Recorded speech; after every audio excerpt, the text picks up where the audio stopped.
شک تمہارا پروردگار طاق میں ہے۔ مگر انسان عجیب مخلوق ہے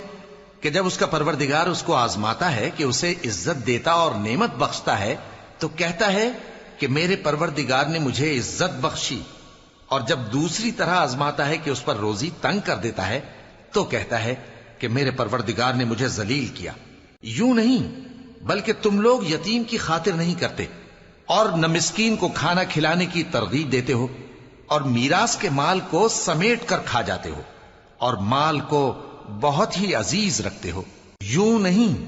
جب زمین کوٹ کوٹ کر برابر کر دی جائے گی اور تمہارا پروردگار جلوہ فرما ہوگا اور فرشتے قطار در قطار آ جائیں گے اور دوزخ اس دن سامنے لائی جائے گی، تو انسان اس دن سوچے گا، مگر اب سوچنے سے اسے فائدہ کہاں مل سکے گا۔ کہے گا کاش میں نے اپنی اس زندگی کے لیے کچھ آگے بھیجا ہوتا